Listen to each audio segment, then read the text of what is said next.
I'll come back. I'll come back. I'll come back. I'll come back. I'll come back. I'll come back. I'll come back.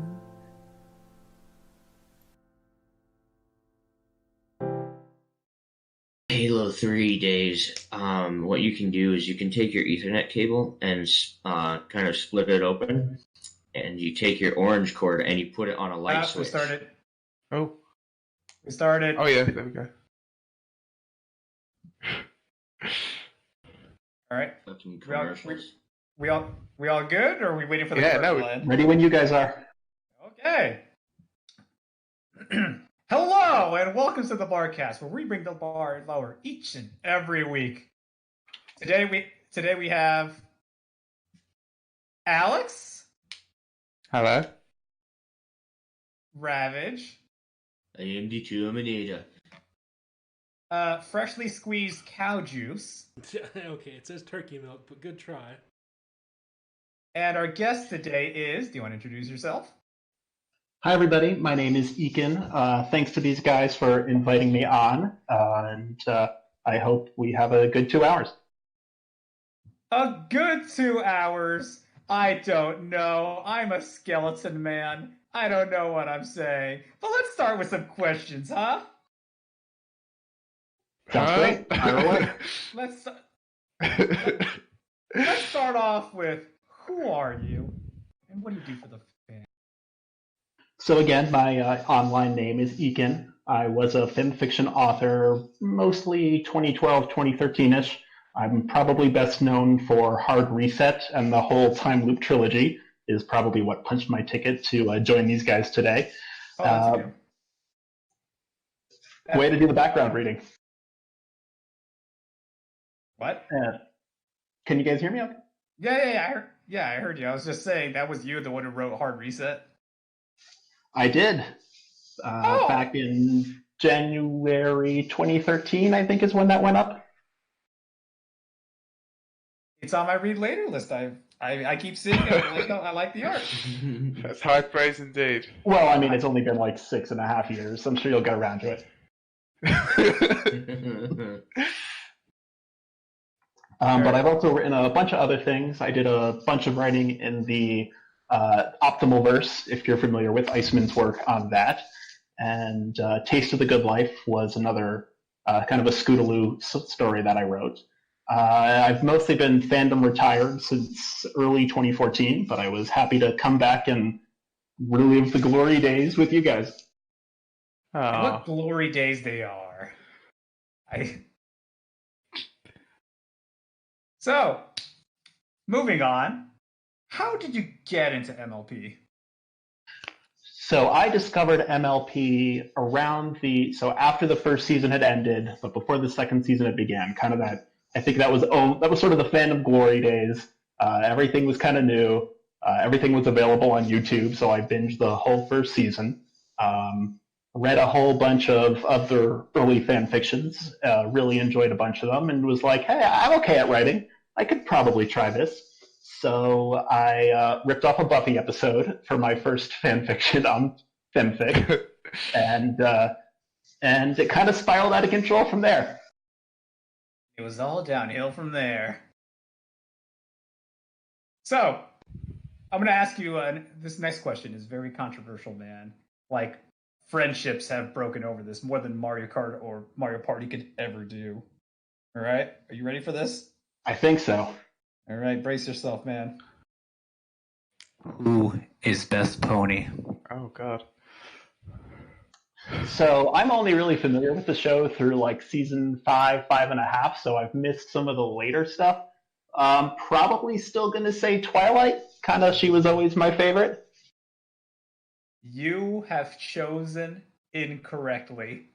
Uh-oh. Is this like a Last Crusade thing? Yeah, you're just gonna turn old and into dust. I mean, could have been worse. What was that, Milk? Oh, yeah. You only live by our good graces right now. All right. Well, I'll try to make the best of my remaining hour and 53 minutes of life. So, what was the correct answer? Just out of curiosity. The correct answer is Luna, obviously. It's true. Okay, I guess I can see that.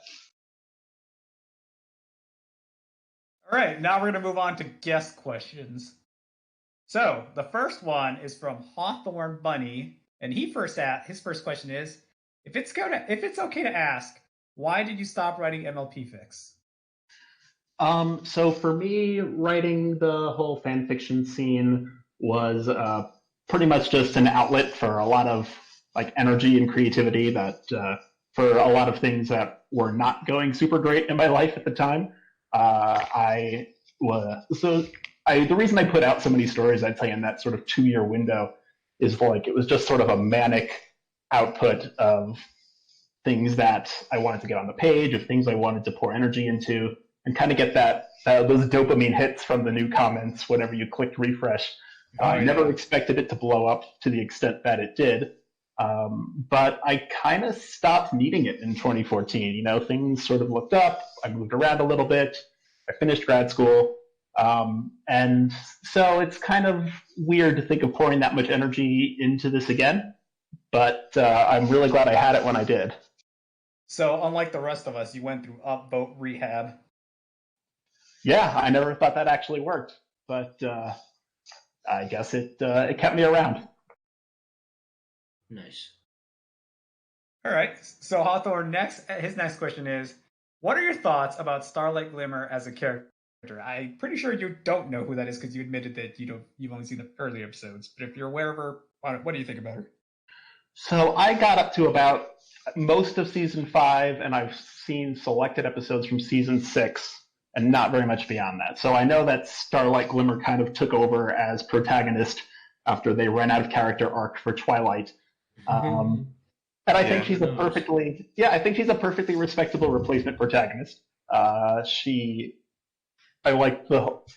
sure they grew her out of the whole, I have this terrible dark past, and I'm going to mention it every 35 to 40 seconds. But, you know, she sort of filled the same role. They built a whole secondary cast around her. They gave Maud the expanded role. Obviously, they brought back Trixie.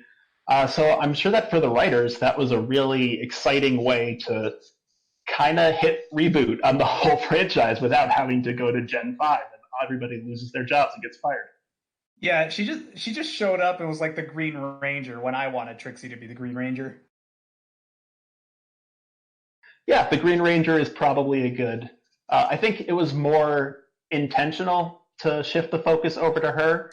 It wasn't just the cool new character who steals the scene all the time and the writers get like kind of obsessed with them. I think it was a little bit more mindful from what I've seen. But I would say that it was mostly successful from as far as I know. Well, sweet. So, where did the idea for Cutie Mark Crusadecorn come from? Did you just want to write a body swap story on hard mode or something? There was actually a contest in one of the, I think it was in the body swap group that I ended up signing up for. So if you're not familiar, Cutie Mark Crusadecorn is when Twilight screws up a spell, because that's how 85% of fiction stories start. And she accidentally swaps her alicorn body with all 3 of the Crusaders simultaneously. So she is one consciousness split amongst the 3 of them, while all 3 of them are kind of trying to control her body at the same time. And I thought that would be an interesting hook and might get me ahead of the competition in that contest that the group was running. How do they maneuver using her body to go to the bathroom? With great difficulty. These are the questions that keep me up at night. Number 4. Can you convince Horizon to stop making the world a better place for just long enough to finish Hard Reset 2? I would love to try, but I think that one got away from him. It's sort of... So when you're dealing with a time travel story and you're coming up with rules I think if I'm shifting over to the give people writing advice mode, you should probably keep it as simple and as straightforward as possible. If you can't explain your time travel rules in about 3 sentences, most people are going to decide it's too complicated. I think Doctor Who is a really good example of this, where the rules are basically I can do whatever I want, whenever I want, for multiple definitions of whenever, and the audience kind of goes along with it. It's so sort of expected. Hard Reset 2, the rules got a little more complicated. So again, if you're not familiar with Hard Reset 2, it takes the premise of Hard Reset, which is Twilight is stuck in a time loop during Chrysalis's second invasion of Canterlot, which is a little bit more violent and straightforward than the first one. And so whenever she dies, she gets sucked back to the library where she initially cast a spell. That didn't go wrong. Technically, it went right. It just had horrible consequences. And Horizon's version, Celestia is also in a similar loop, and Chrysalis is also in a similar loop. So whenever one of them dies, that one resets, and the other two have no memory of the reset. So Celestia and Chrysalis have been in a ongoing war between one another, trying to get the upper hand, and it actually gets more complicated from there. So That just sounds like 69ing with extra steps. you know what? I bet they try that in one loop. All right. So, number 5. Sorry. The point I was making is that the rules kind of got away from him, I think, a little bit. I think he may have written himself in. You can ask Horizon if he can confirm this, but I don't think he's coming back.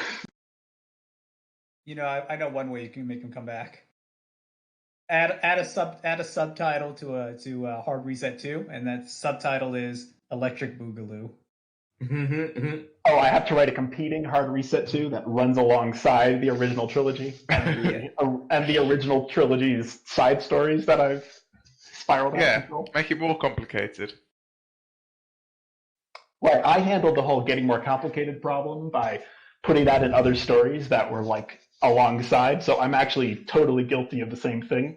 I don't think I can summarize how Changing Lives' rules work and the whole situation that's going on there, but don't put it in the main story. Stick to one thing. I think that's one of the things that Hard Reset, I actually think that's one of the reasons Hard Reset was super successful. I think that it was really, really super straightforward. It's really short. It's 30-something thousand words, even with the optional epilogue and the whole kind of wind down chapter, that closure that everybody liked so much. So I would say just pick a concept and execute on it with a laser focus. And if people respond to the initial concept, then they'll really like what you do with the rest of the story. Awesome. Number 5. In the season 5 finale, just before the cliffhanger, Spike says, "Well, that didn't work," which some fans believe to be a Hard Reset reference. Since the episode features a sort of time loop, what did you think? I have heard that theory before. I am not quite egomaniacal enough to believe that the writers of My Little Pony are secretly cribbing ideas from my fan fiction. At least I would hope not.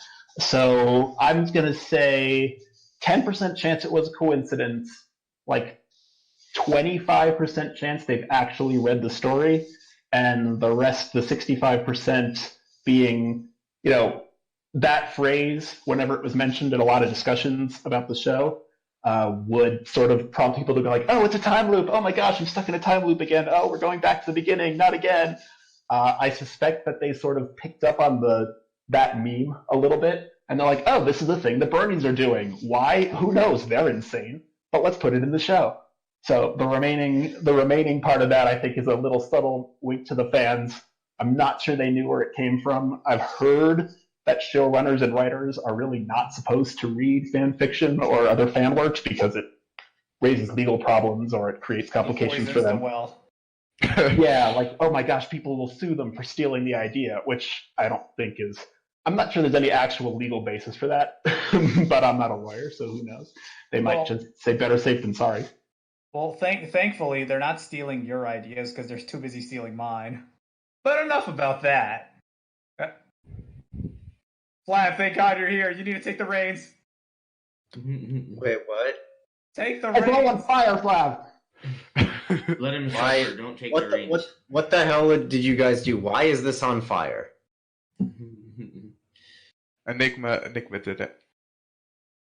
Doesn't he Enigma always? did- Always. Enigma did what? What did I do? Everything. Yes. All the Let me The things. look. guest has spewed so much hot air that it's all reached a flashpoint inside the bar. We're all gonna die. No, number 6. MLP eventually got a Groundhog Day style time loop episode in the Equestria Girls special backstage Sunset's backstage splash. Did you see it? And if so, what did you think? If not, what's your opinion on Equestria Girls Can you generally? read? Can you read? Yeah, you just learned to read. I used to be able to read. So to take the last part first, I think Equestria Girls is a totally acceptable, totally competent companion piece to the original show. I think from what I've seen, so I've probably seen about the same percentage of Equestria Girls as I have of the actual original show. I think it's really well executed. I think it has a lot of the same charm. It's got a lot of the same writing strengths. I think it's generally just pretty good. I especially loved that hard Sunset Pinky shipping in that episode. Okay, I did watch. So I've been spying on these questions as they've been popping up over the last week, and I'm like, okay, I'll go check this out on YouTube before the interview, and I thought it was pretty solid. It had a nice little twist. It brought back the Dazzlings, which I appreciated. There was a little bit of fan service with that. Yes, obviously a lot of fan service if you ship Sunset and Pinky, and I think it did the time loop thing pretty well. It's short and sweet. I mean, it's only like an hour-ish, but it does plenty with the concept in that time. Oh yeah, I'm pretty sure there was a timeline where Sunset just got fed up with it all and just killed everyone. I think there's only like 5 loops or something like that, so they don't. No, they suggest that there's a bunch, don't they? She suggests that she was there for like weeks. But enough about that. That's probably not long enough to get to the killing everybody stage. It's a bit dark for a kids show, anyway. So Terry the Human says nothing because I refreshed and there's nothing here. Flam, since you're here, would you like to take over starting at JK Striker? Sure. Alrighty. So, getting back into routine now, RK Striker JK5 asks, what is your favorite non-MLP franchise? I was very into the Stargate series, Stargate SG-1 and Atlantis. Ooh. I tapped out of that one before Universe. Oh, not a lot of love for SG-1. No, not you. I meant as in like I remember that. Yeah. Yeah, me too. I love the SG-1. That is actually why I have seen the old Richard Dean Anderson MacGyver episodes, because after really enjoying the actor in that, I went back and found those. Oh yeah, MacGyver, the guy who invented 2x4 technology. Speaking of Stargate, you remember that episode with the time loop? Oh yeah, they're in that one for like 3 months, and they've got I remember moments of it. I remember shooting the golf ball through the Stargate. Obviously, It's like the fun thing. Where he gives his resignation to the guy. Oh, and then makes out with Carter. Yeah. Yeah, I mean, I think a lot of franchises really like the time loop concept. It's just kind of a fun way to, get a lot of like what if and like silly story ideas that don't deserve their own full episode or aren't really in the character, but would be funny to see. It's kind of a neat way to fold a whole bunch of those in, and fans usually respond really positively to it. Sounds about right to me. Alrighty. He then asks, have you ever done anything for a non-MLP franchise? No, I have not ever been in like a fandom or joined joined like a. I haven't really been super involved beyond enjoying the show itself. Maybe a couple of comments here and there on a message board or a subreddit, but nothing nearly as extensive as I have with MLB. Gotcha. Makes sense. Alrighty, and then he then asks, "How are you so awesome?" I kind of just throw ideas at the wall, and a lot of them seem to stick. Like I said, when I was writing fan fiction, it was very much like a maniacal crank it all out, throw everything together, and it worked out pretty well. Well, seems that way. Alrighty. Well, that's the end of his question. So now we move on to RB-47, who asks, what would you do if you found yourself trapped in a time loop? Well, before I went insane, it would probably be, I'd probably end up reading a lot of books. I would just, it wouldn't be too exciting until we got to like the fuck it, everything's broken and nothing matters. And then, so yeah, I would probably jump straight to read everything in the library to just kill everybody. Like there would be no middle ground. Like I don't see any reason not to just skip over all those steps and go straight to the main attraction. It would, if I was trapped in one, it wouldn't be long before I started putting my hands in everyone's pockets. Oh, I was getting the impression that you would do that anyway. Well, there you go. Jeez. Alrighty.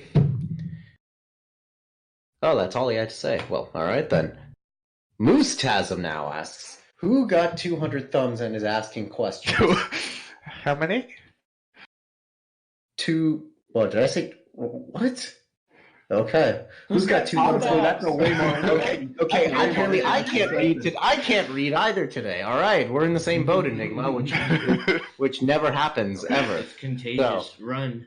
So I'm calling. You know what? Fuck that. I'm calling Mulligan on this one. Who's got 2 thumbs and is asking questions? Not this guy. All I got is hooves, but I do have questions. Number 1, Equestria, vacation spot or permanent residence?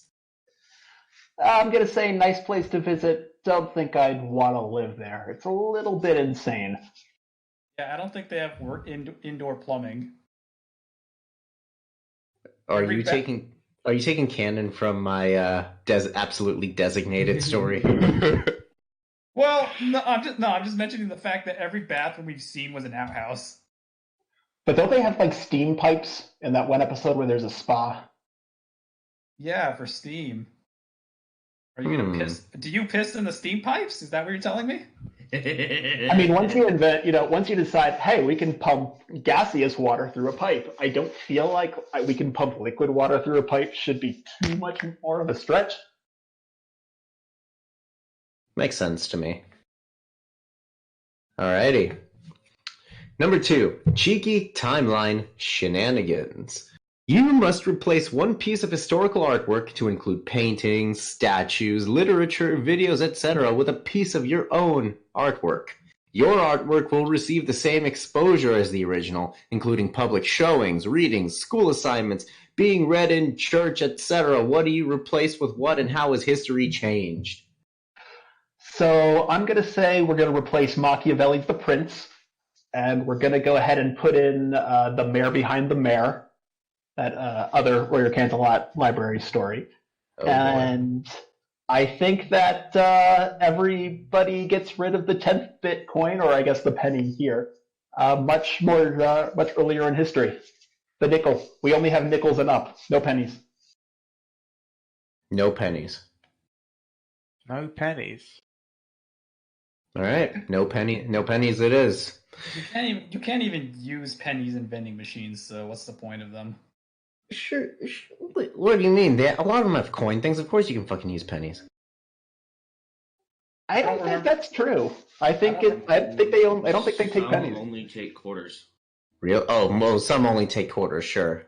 But if it doesn't say, I'm pretty sure you can use a penny in it. But Fun fact. So if you're that guy who wants to like get a bill that you're really pissed off about and you want to pay the entire thing in pennies, Mhm. legally that's acceptable, but only if you've already incurred the debt. You cannot go in and if you offer something in a store to pay entirely with pennies, they can say no. But if you already have the debt, like you've already ordered food at a restaurant and they bring you the check, then legally they have to take it. It is legal tender after all. I remember some company years ago like did a big FU to another company and they paid their debt with truckloads of pennies. I heard about a guy who turned in $1 million worth of pennies to a bank, and the bank had to weigh it out to count it. Pennies Oh, are just yeah. a nuisance on society. It costs more to make a penny than a penny is actually worth. So, number 3. If you were the very model of a modern major general, would you have information primarily animal, vegetable, or mineral? Well, the vegetable would be useful, so you could like go out and avoid like eating poisonous mushrooms or like spot the best produce at a supermarket. So that would be a strong choice.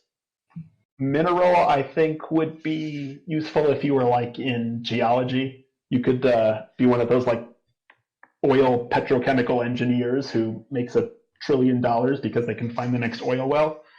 And animal, of course, you would. I don't know. Well, I guess you could go to like a pet shelter and see which one would be the best one to adopt. I'm going to go with mineral. Actually, Yeah, I was going to say animal when I started, but I talked myself into mineral.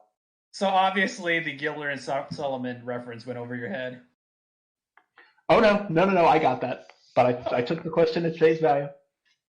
I've managed to avoid eating poisoned mushrooms without any sort of special information. Is that something you have trouble with, Eakin? Yep.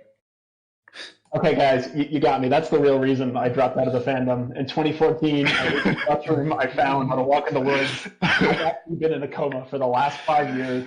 But when I heard I was going to be on the Barcast, I rallied. No, you're still in it. This is all a dream. You pulled your That would make more sense. consciousness Yeah, from the you're oblivion. you're still deep. Your family misses you. Please wake up. Wake up, Wake up. Eakin. Don't wake up, then we disappear. Wake yourself inside. No. Can't wake up. All right. Moving on to Arconics. Do you have any opinion on donkeys? I do not have any strong opinion on donkeys. Do you think we're talking about real life donkeys here, or the Matilda and Cranky in the show? I'd say both. Well, in the show, they did facilitate the whole 100th episode spectacular thing, which I thought was a great little bit of. That was fun fan service. They got the Doctor and Derpy together for a little bit. Real life donkeys, I just hear they're very stubborn. I mostly remember the whole. There's an old story about like Archimedes fucking over a donkey who had learned to roll around in a river to lighten its load of salt. Yeah, and then he got sponges. Yes, that's the one.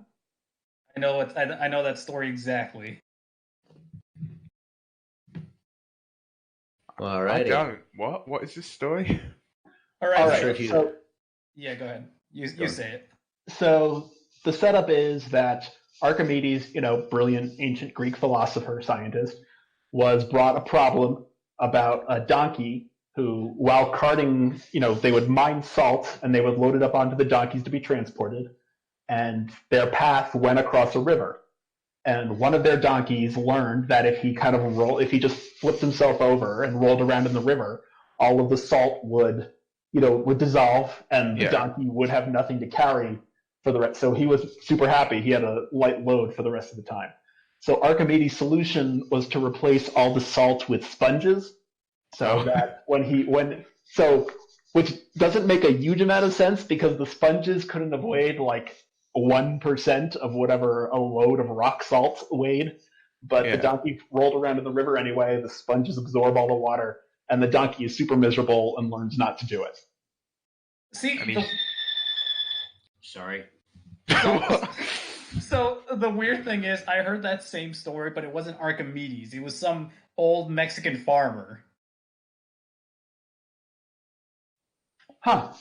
Wait, that's not maybe Archimedes? It's just an, Oh. Yeah. Maybe it's an urban legend that's been. I've heard. I think I've heard it with Archimedes. I could be wrong about that. To Google.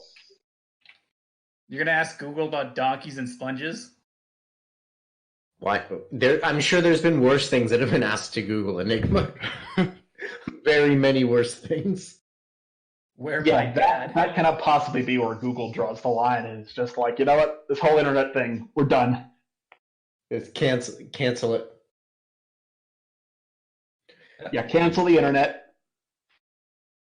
Alrighty, then while you find out about sponges and donkeys, what would you say is your stance on turning fanfic into OFIC, which I'm guessing is original fiction? Or am I retarded? I'm guessing that's probably the spirit of the question. I would say that it's a totally valid path to success. I actually wrote up most of a treatment of Taste of the Good Life as a totally original fiction story. I think if you've read the original or if you're familiar with MLP, you'll still spot where I just kind of stole the whole Rarity character and made her somebody else.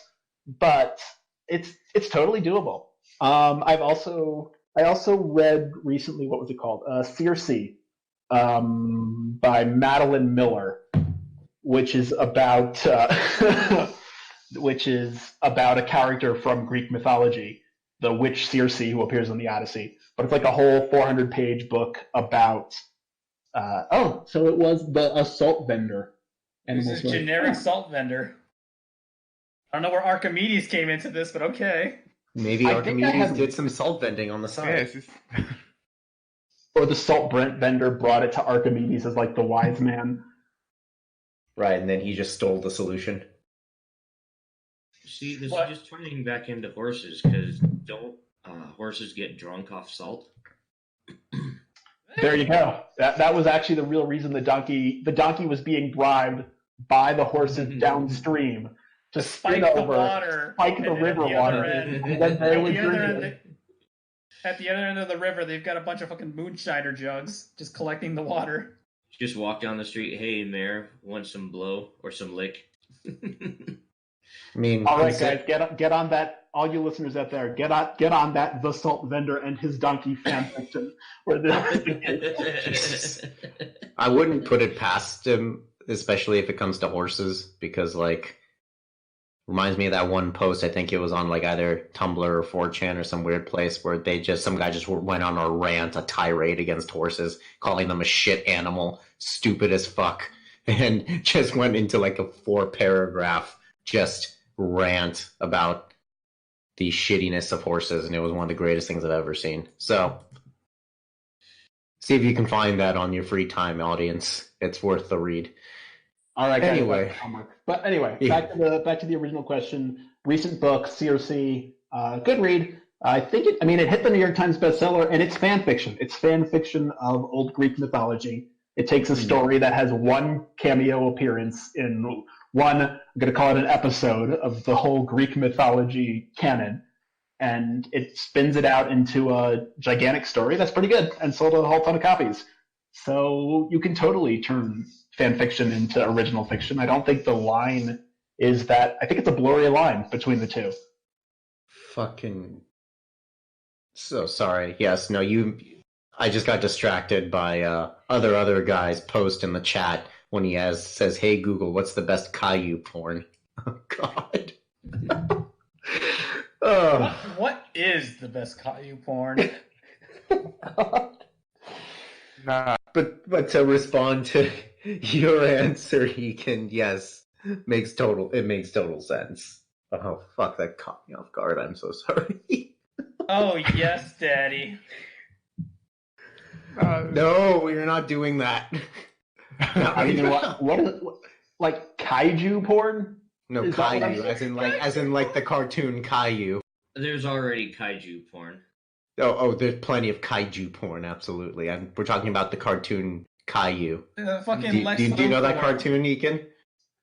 I don't think I know that one. It's a prequel cartoon to how Lex Luthor learned to hate Superman. That's not true. That's absolutely not true at all. But I would believe it. It's about a kid with cancer, isn't it? Yeah. If you Yeah. if you look up I've heard Caillou, that. I didn't know it from the pronunciation, but Wait the a minute. spelling- Oh shit, I'm wrong. It's not Lex Luthor. It's fucking Carl Pilkington. there you go. That too. Now, I still think it would be better as Lex Luthor, though. But there you go. So I'm sure Google probably doesn't draw the line there either. Anyway, have you written for any other fandoms recently? But I'm guessing that may have been answered with a previous question. Yeah, I have not. I have tried to do some original writing. It's hard. It's harder than fan It fiction. really is. It Yeah, I really don't know. is. I don't know. I think that with fan fiction, everybody already has kind of a picture of the character. Everyone has a picture of the mannerisms of how they speak, and as long as you can kind of echo that or imitate it, it's going to ring true. But trying to establish that from 0 to 100 is a little bit more difficult. And also, if you're like looking for what your competition is in the writing space, like let's be real, 99% of fan fiction is not very good. And I'm going to include most of my stuff in this. Like, we all need editors. We all need to like tighten it up. We all need to take a couple more passes at it before it would be presentable to like a publisher or a wider audience. But we kind of accept that because it's, you take what you can. True. Otherwise, you're up against like, oh, I'm in the same space as like Tolkien or G.R.R. Martin, especially with my unfinished stuff. Yeah, so it's a little more intimidating, much more difficult. Fan fiction is buying a Lego playset and building something that's not on the box. To be completely fair, I think there's quite a lot of fan fiction that is much better written than a lot of actual published works. I've had kind of an issue where I've read a lot of fan fiction. I know what's awesome. I know what's not, at least whether it be in a plot sense, whether it be it's written properly, whatever. But then I go to an actual published book, and then I read how the narrative flows, and I'm like, I could have sworn this used to be a lot better the first time I read it. True, and I think a lot of that is that there's just no barrier to entry for fan fiction. It's literally just post your story and go. I think sort of the best comparison to like real fiction is Amazon's Kindle published stuff, because there's like if you go into that, there's some real dregs. But yeah, the highs of fan fiction definitely stand toe to toe with a really solid, really well written, like mainstream published book. But you have to kind of sift through the dregs and the dreck to pull it out. No, certainly. And it always just kind of makes me wonder, like, who was the dude who's written, like, fucking pony scat porn on the site who's going to go to be one of the next best authors of our generation? I just wonder. Like, yeah, it's somebody. Someone on this site is just by playing the statistics, is going to be spectacularly well published. Just watch, guys. In a decade or two, you guys are going to see this new hit movie about dragon tits. And you're going to wonder, who is this genius? No, it'll be Invictus, surely. Let's not name call anyone. Yeah, here. let's not do that, Alex. God damn it. Oh, God. Again, taking me by surprise. Enigma, can you take over for Seddon? I need to go give my dogs nourishment right now. Okay, you gotta go do the red rocket. Okay, go. Shut the fuck up. You have my permission to wink your dogs. Anyway. Fuck right off. Seddon, number 1. What is your favorite meal, snack, or food stuff that is really unhealthy but so freaking delicious? Oh, French fries all the way. I think you mean freedom fries? I see where your allegiances lie. Zut alors, you have discovered my true identity. Au revoir. That's all the French I know, except for omelette du fromage, except I don't know how I can bring that in conversation. Dexter's Lab. I love Dexter's Lab. Yeah, I'm just a walking bag of references here. Speaking of bags... No, wait, I jumped the gun. That's number 3. Number 2, what is the biggest or weirdest fear that you have? Biggest fear is, I think public speaking, probably, which is, this is easier to do it this way, and with the anonymity of being behind a screen. You guys aren't real people. You're just like voices coming out of my computer. You're basically just a really well-timed YouTube video, like that one episode of Doctor Who where you all dictated this beforehand, and I'm not actually talking to anybody. You just pre-recorded your response. That's the one. The one good Angel episode. But actually being up in front of a crowd, in front of other people, that gets my heart racing. It's terrifying. I mean, you could just imagine that you're in your underwear. Then I'd be overdressed. So number 3, why is bagged milk the best milk? Bag milk? Oh, you don't know about this? Is this like an inside joke thing? Oh, it's not just an inside joke. It's it's an epidemic that must be stopped. Alex, would you grab the example? I will. Yes, be a dear. So bagged milk. You see, Canadians are freaking weird, man. They've got Canadian squirt guns, but they also have this weird way to transport their freshly squeezed cow juice. Alex, where's the example? I'm stalling here. There you go. There it is. They have milk in bags instead of carton. There you go. Ugh. Yeah. I mean, I think I've seen that in like a Sodexo style cafeteria where they have to like reload a big dispenser of milk. But I can't, like, how do you keep it fresh after you open the bag? Well, here's the thing. They have this, yeah, there it is. They have this pitcher, and they snip a corner of the bag, and they put the bag in there, and they pour it not from the pitcher, but from the bag corner that you just cut. I'm not sure I can get behind this. I'm going to stick with my like plastic and or paper containers. Do they bag the whole cow as well? That's what I want to know. I mean, you buy beef in like those like styrofoam trays that have the saran wrap around them, so kind of. That's close, right? And when you buy organs, they come in coolers, so are you buying those? Yeah. Well, yeah, weren't those usually donated? Well, you know, once you die, everything's up for everything's up for grabs. That's true. I mean, paying for something is just a strongly incentivized donation when you really get down to it. Paying for stuff is just stealing things with extra steps. Number 4, what is your one annoying habit? That would be procrastination. I'm sure plenty of other writers suffer from the same thing, but it does get me a couple of times where I'll put off a task. I'm so sorry to hear about your lactation. Procrastination. I actually do have a lactation problem. I just haven't gotten around to having it yet. Just make sure to bag your milk. Yes. Number 5. What's the theme song for your sex life? All by myself. Mine is Mr. Lonely by that one rapper. Number 6. Watch anime by chance. If so, what are your favorites? Bonus points if you're a fan of Durarara. Is that the one with like the black and white bear? No, that's Danganronpa. Of course, you have the database of anime. Well, these weird guys just introduced me to this new show called To Love-Ru. Oh no, that wasn't these weird guys. That was me, just weird me. Which is probably the stupidest thing I've ever seen. But let's go with that. Yeah. I've seen a thumbnail of one video, so I don't know what I'm actually getting myself into. Yeah, I showed you an anime, and that represents the Japanese culture perfectly. Number 7. How big is your porn stash?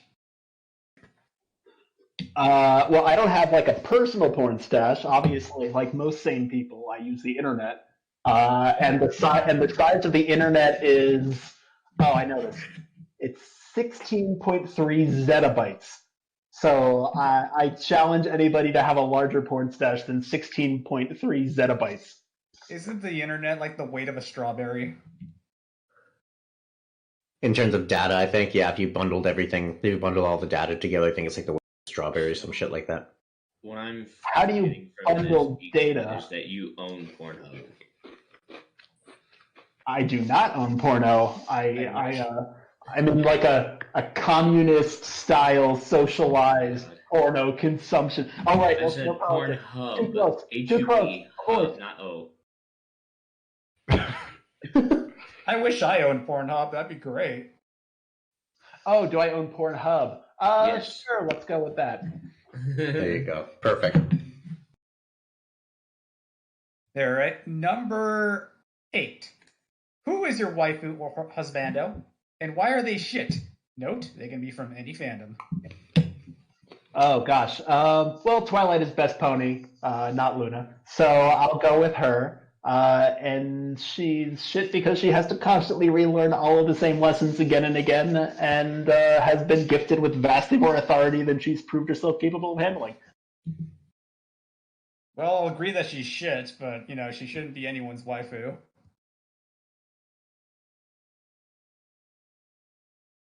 Ruins your waifu. All right, Flam, you want to take over again? Sure. Let's see. Desert Bloom says boop. And then Desert Bloom also says, or also asks rather, would ponies call Swiss cheese changeling cheese, and would you eat it? It's actually a good question. I don't know. I guess maybe now, because they reformed all the changelings and they turned into that weird multicolored deer species. But other than that, isn't that kind of like somebody in 1950s Germany calling it like Nazi Rommel cheese or something? Because their only contribution, all they knew is that the changelings tried to kill everybody in one of their major cities at that point. But yeah, if it was the same cheese, I don't see why you wouldn't eat it. I mean, real talk from someone who doesn't know any better. Is Swiss cheese like actually Switzerland, or is it that's just called like some place even though it's not? Flam, our cheese expert is missing. We're just not going to know. No, fuck, that's right. Pencil, she would go on a spiel about this probably, and she'd probably say, how dare you not know this, or whatever. Everyone throw up the fucking pencil sign, cheese questions. Cheese questions, there you go. There's a new section for her. Pencil, we have a actually, okay, so in Stitch in Time, I did have Pinkie Pie create a new alcoholic drink called Changeling Venoms. Because in that story, changeling venom, whenever they bit you, you'd basically end up their slave, and they could make you do whatever they wanted. So she's like, "Hey, what gets ponies to like lose their minds and be super able, and you can be super easily influenced? I'll call them changeling venoms." So with that as a precedent, I can't see changeling cheese being all that far out there. So what you're saying is inside a changeling's fangs are fucking roofies. Yeah, that works. Mind control roofies, sure. Gotcha. Well, no, I mean, not roofies, because they don't just pass out. That would be less useful. Yeah, true. And I just did a quick Google search because, again, Google doesn't draw the line at cheese. And no, apparently it's just a generic name given for cheese in North America that resembles a mental cheese, which does actually come from Switzerland. So, Swiss cheese is just a generic North American name. I thought Swiss cheese was just regular cheese that somebody stuck their dick in multiple times. Close. It might as well be, though. So, more you know. Number 2. I learned something today. Yeah, right? It's just generic bullshit is what it is. Though it is based on actual Swiss cheese, quote-unquote. So, number 2. Which is more grounded in reality, humanity or pastel ponies? Well, I'm probably going to say humanity. Of course. But, we created the pastel ponies, so maybe it's even. Shouldn't it be equinity? Oh, yeah, that's right. It's fucking... God damn it. You gonna share those snacks? No, fuck you. Oh. And from number 2, he goes to number 4. Because he's hardcore like that.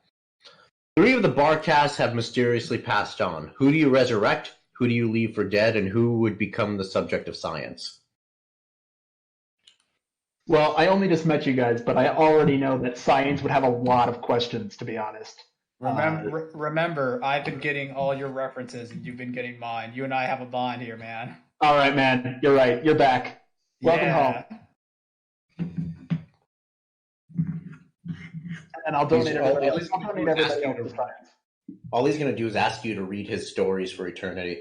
Just FYI. Pretty much. And donate to his Patreon.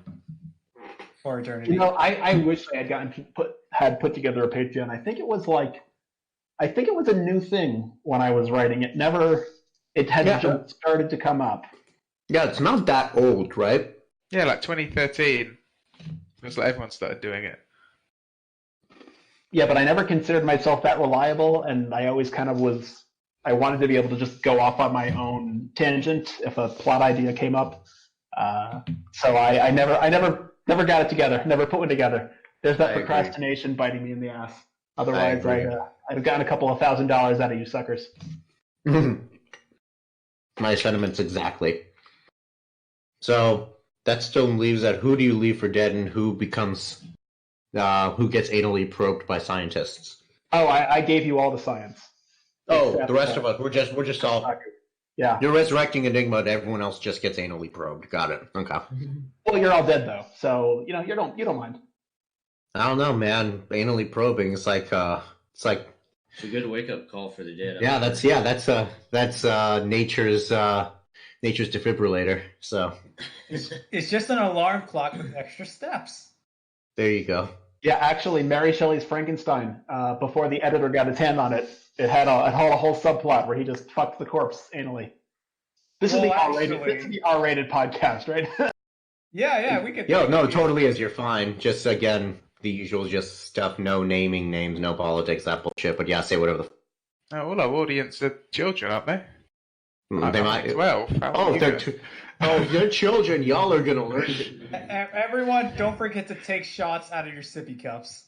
There you go. There are no children. I can extract my breath. That's insane. There you go. So, lastly, has Pencil and Priest been hugged? Maybe they're hugging now since they didn't show up. That's a good point. We don't know. They are together, actually. But who knows? Maybe they're doing the hugs. And then he ends with thirdly, one should... disgusting, rampant hugging all over the place. Yeah, and hugging. On every surface in the house. They're probably holding hands too, the fucking degenerates. Hey! You only said this was an R-rated podcast. We can't go all triple X like that. You know what? You're right. You're absolutely right. I hope that they're at least hugging with protection.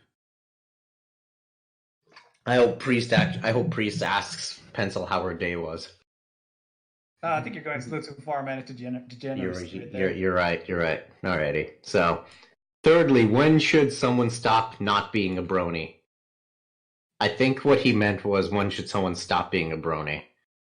And let's just go with that, because otherwise that question doesn't make sense. I mean, you stop being a brony when you're not getting out of it what you came to get. I think that a lot of people, this was a big fandom for them, especially in the last several years. I think that the fandom is going to drift apart. I don't think it's going to stick together through Gen 5. Didn't they just announce a new Gen 4.5 thing? Oh, I saw. They announced some chibi bullshit, which is the general pathway for most things. It's fucking MLP Go. It is. Yeah, right. It really is. It can fuck right off. Yeah, so now would not be a bad time to drop out. But, as long as there's still good stuff, as long as... I think people are waiting to... porn firstly, absolutely.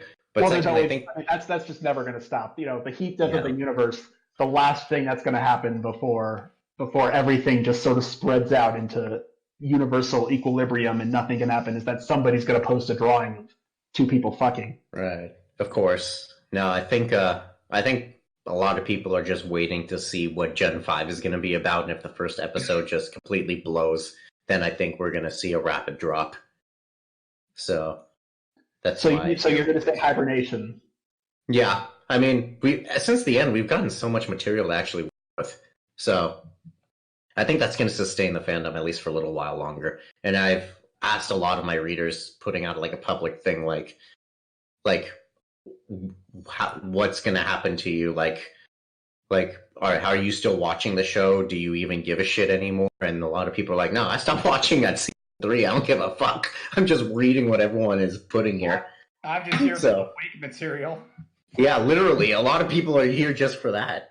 So that's after getting like 60 responses from that. That a lot of them similar to that. Some still keeping up with the show. Others haven't watched since season 2. I think we're gonna be okay, at least until Gen 5. Yeah, when I heard the show was ending, I almost did like come back and like being like, okay, I've got all these half-finished stories that never got posted. Maybe I'll just rally. I'll wrap them all up. I'll do like a big goodbye to the fandom posting. Yeah. But never got around to it. You could say MLP is getting a hard reset. Hey, there you go. But I do like your original answer though. If you're not getting that, expected, it's time to not be in the fandom anymore. Immortal words, I must say, which leads me to believe I'm not getting Fluttershy to sit on my face right now, so I should probably not be a brony then, because I'm not getting that. So, at any rate, that's it for Desert Bloom. And now we move to Alex _, and since we have the man, the myth, the legend here himself, Alex, why don't you read your questions to him? Oh, God. Really? Yes. Oh, God. Here we go. Are you ready? Hang on. Can you tell I'm stalling for time while I find them? Here we are. Okay. Number 1. What are some unexpected uses for an apple? The fruit, not the technology brand. Oh, I thought you were going to say not the pony. Oh, no.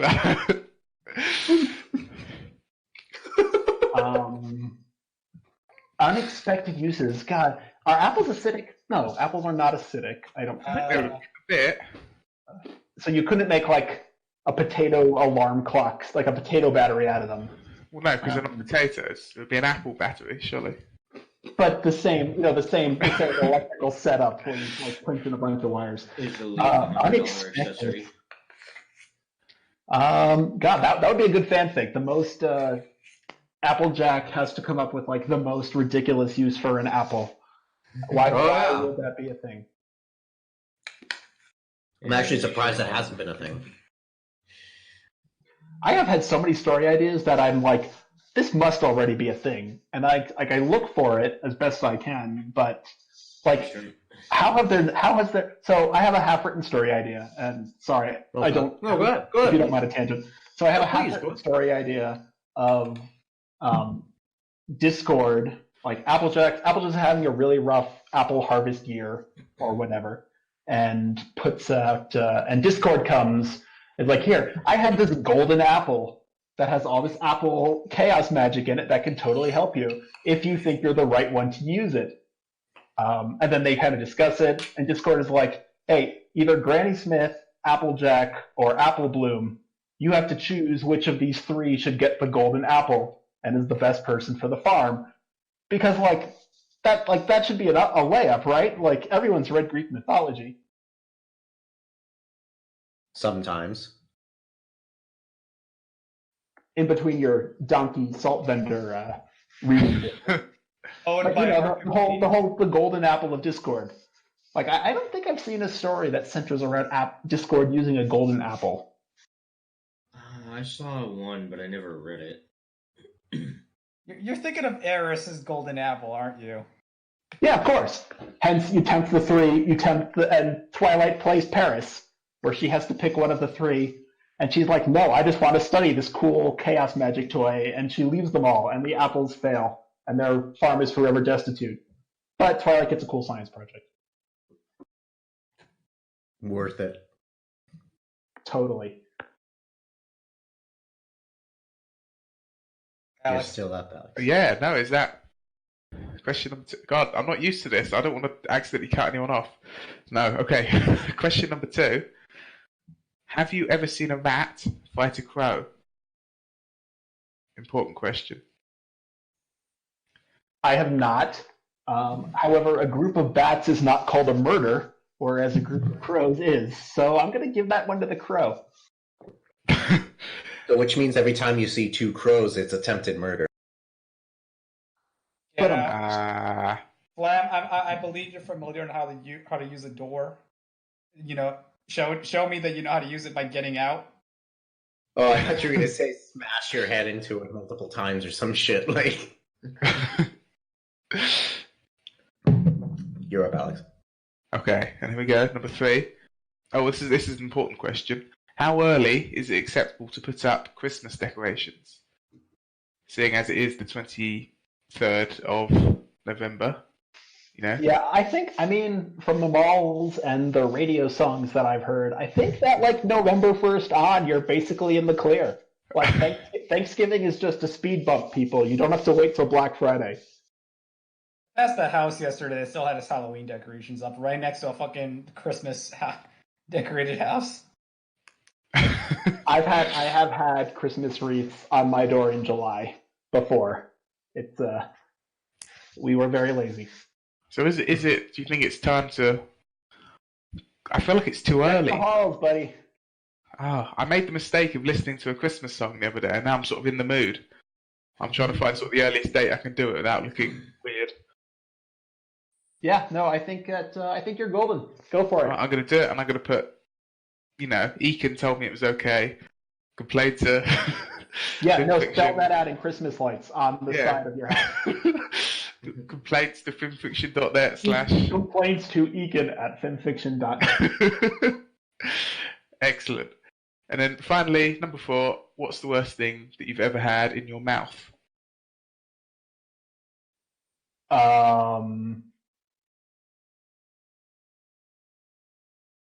God, I'm trying to think of something salacious, but it's not coming to me. Oh, I mean... Oh, so it didn't come in your mouth then? Oh, God, I teed that up for you. You're welcome. I mean, I've had some pretty disgusting mixed drinks. And I did try absinthe once, which I don't recommend. But nothing like slimy or gross. Oh.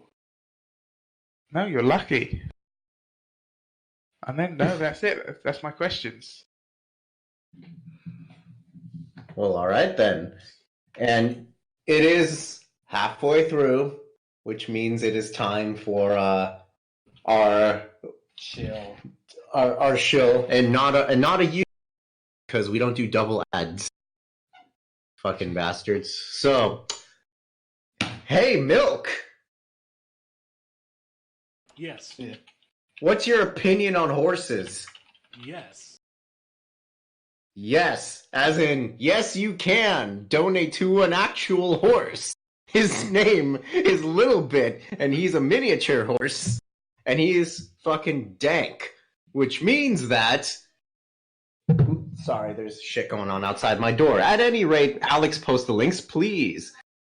Please go ahead and donate if you choose to Little Bit. He needs his hookers, he needs his blow, and he needs his drinks. But in reality, Red Wings Horse Sanctuary is just fantastic. They take good care of him, and they'll take all the help that they can get. All of the money we earn here goes straight to him, because again, we don't need the hookers and blow, but Little Bit does. When you said he's a dank horse, I was imagining this horse dabbing. He probably... He definitely yes, as in yes, he dabs. He dabs furiously. And if you donate to Red Wings Horse Sanctuary, he will dab for you. I want that as the next picture. He will dab over your donation. So, chop, motherfuckers. Can we make that happen? He dabs over your funeral too. String around each hoof, lift it up, make him dab. I think ponies sometimes in the show manage to stand on just their 2 hind legs, so surely he can do it. I want Little Bit to teach me about ligma. Ligma what? Ligma balls. Oh, got him. And then he'll dab. Huzzah. Alrighty, I think that's the end of our commercial. So, back to you, Enigma. Alex, did you unironically fall for that?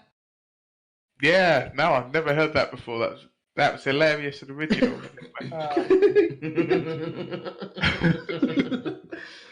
I love British people. You can't tell when they're actually being sarcastic. It's great. So That's their secret. They're always sarcastic. yeah. Like the whole imperialism thing. That was just a prank that got way out of hand. I thought that was the Roman Empire. It was all just marketing for the gladiator that got out of hand, so it never actually existed.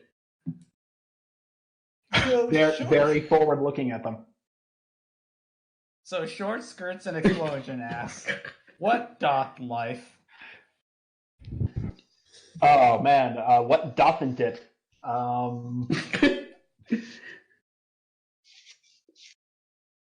Is that just like a? Do you get that before? I feel like I read that in the chain for the last episode I watched. I think he's asked it every cast like the last 2 years. He's clearly seeking a particular answer and he hasn't got it yet. Yeah. This is true. So apparently it exists to show up in your Barcast threads and ask what doth life. It's actually a recursive thing. Yeah. Got some sort of computer program, I think, that just posts it every week. Surely he doesn't do it. He's too busy. You know, like millions of words. Yeah, no, I gotta say, so I have not read a lot of Short Skirt stuff, but I will 100% admire the tenacity to keep posting like every single day. I mean, that is more discipline than 99.9% of people will ever possess in their lives. So I'm not sure this is what I would have put it towards, but more power to you, Short. Just has a lot of monkeys on typewriters, I think, and just posts the best. Only the best monkeys. Top quality monkeys. Oh man, that was the thing I should have done. You know, I stopped writing in 2014. I just should have outsourced my stories to monkeys on typewriters and seen if anybody had noticed by now. Possibly not.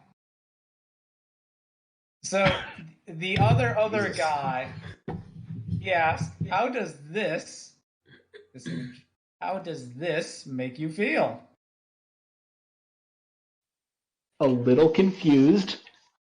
Yeah, I have questions looking at this. Is that supposed to be like one of you guys? That's not my question. My question is does that rat have an Adam's apple or are those tits? Oh, it's just one tit singular. I think it's supposed to be like a lower jaw or chin. Oh, maybe. Also, what's with the Morning Star? For the mace? Oh, I thought that was like a toilet scrubber brush. This is... Where did this come from? I know what this makes me feel. It makes me feel confused. I'm going to have to like reverse search this on Derpy, see if I can find it. What is it? Shid? Is that what he's supposed to be saying? That's what Lyra there is saying. Shid. What is this? What? What did you find? Oh. Oh, apparently some sort of in-joke with... I'm fascinated. Alex, you're obsessed with our group, not with theirs. Stay on track. So yeah, I got nothing. Yeah, I have no idea either. All right, so Refresh and Mugginy's got questions. Does anyone want to take over? Hello? Nah, man, you continue. You're good. Yeah. Keep doing your priest impression. Say all right. Priest No, I can't do it. Oh, okay. No. I got something. So obviously that rat wants some changeling cheese. Oh. Oh, God. What's Lyra's cheese? Some Her curdled special cow cheese. Or enamel? What was Eminal cheese, I think it was, yeah. M&M. Which still doesn't sound good. Yeah. Anyway. Not enamel cheese, that's like got teeth in it. Not That's not very nice. Enamel cheese, oh God. Elemental. Emmental. Mental. Yeah, there you go. Elemental cheese.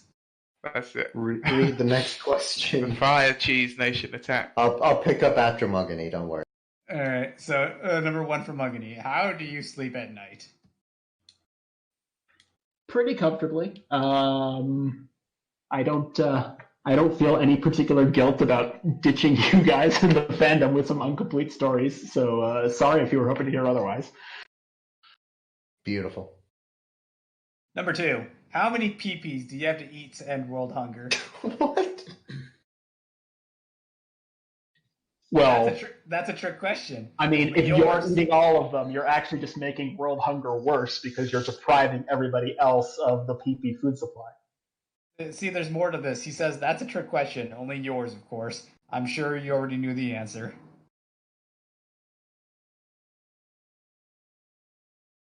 I think Mugany has some questions he needs to answer. Did he eat his own peepee? Yeah. Number 3. The snack that smiles back, a goldfish cracker, or a willing cannibal victim. Probably the goldfish. Until you bite their heads off. Yeah, wasn't there like a commercial where they were eating each other? Wasn't that Cinnamon Toast Crunch? It was that too. It was also that, yeah, but I remember specifically the goldfish crackers. And they lived underneath Andy's bed from Toy Story. Apparently there's a video game where you play as a Sour Patch Kid whose ultimate goal is to be eaten. What? Yeah, I don't remember where I saw that, but it was like a candy tie-in game. You're describing That's basically gore porn. Yeah, that they just started some kid's fetish for like. So number 4. What makes your nipples hard? Very cold weather. Now, what makes my nipples hard? The strategic application of ice cubes. What makes a nipple hard? The strategic application of half as many ice cubes. What are you doing walking around with ice cubes on everyone's nipples, man? What? Look, be prepared. Boy Scout motto. What was your fucking what was your Boy Scout leader fucking doing with ice cubes in your nipples? Making them hard. Have we not established this? He got you there, man.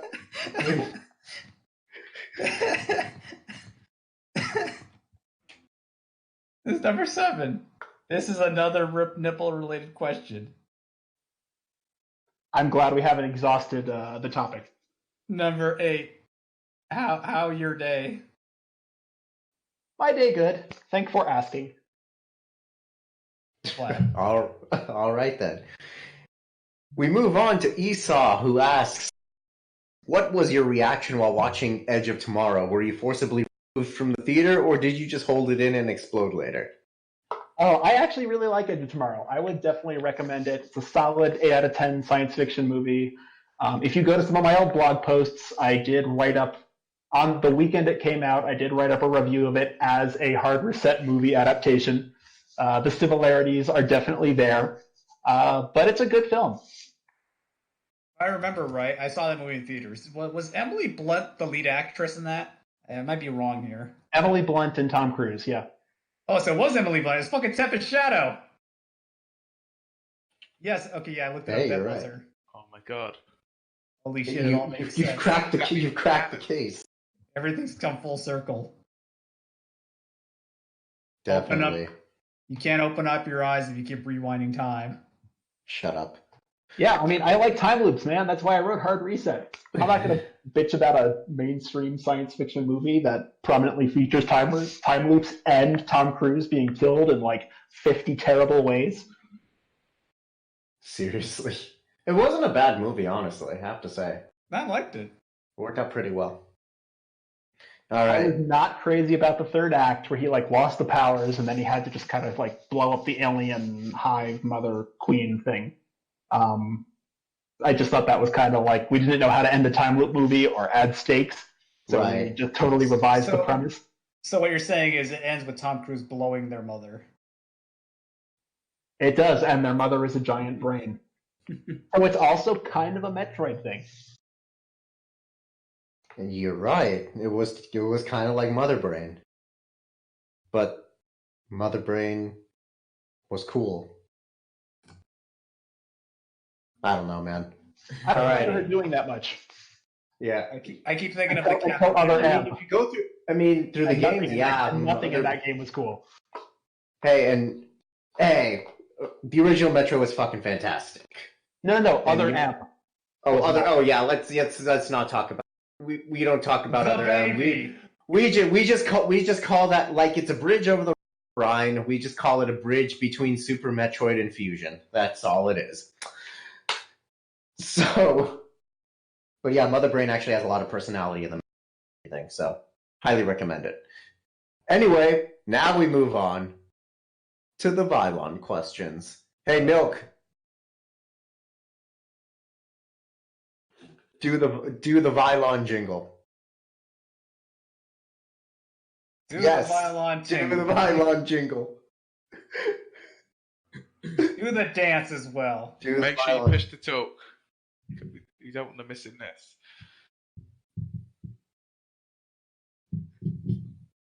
Try your best to sound like Coco. Gotta hit the high note. Time. Time All for right, questions. that wasn't as bad. It wasn't as bad as it. No, I love your impression of the Skeletor. So that's great. I'm gonna ask you to do Skeletor when we do that. All right, and oh yeah, how does Priest do this? He increases the gain like a fuck ton. Right here, hold on. Yeah, Here we go.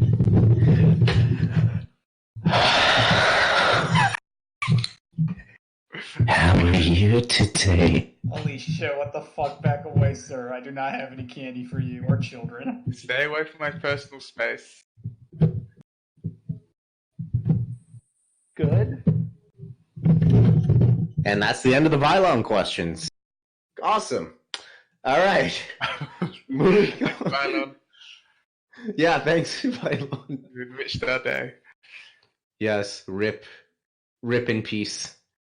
On to Jammer, who asks, what's it like to write? Any tips, tricks, or things you wish you knew when you started? So for me, writing is all about having an idea kind of percolating around inside my head, and I kind of iterate on it, and I iterate on it, and I iterate on it, and it only kind of hits the page in like one final draft that's like this manic, crazy writing marathon. In terms of what I wish I had known before I started, so I've gone back to some of my old stories. I definitely wish I had used some less repetitive language. I wish the phrase, she couldn't help but smile, she couldn't help but laugh, she couldn't help but do whatever. Like, that's just a scourge. That's a scourge, man. It's so distracting. Obeb Scrittler did a reading of one of my stories, like my first story, the What Dreams May Come, the one that's a ripoff of a Buffy episode. And, like, it happens like 8 times in the first 4 paragraphs. And it's like, oh my God, why did I think this was okay?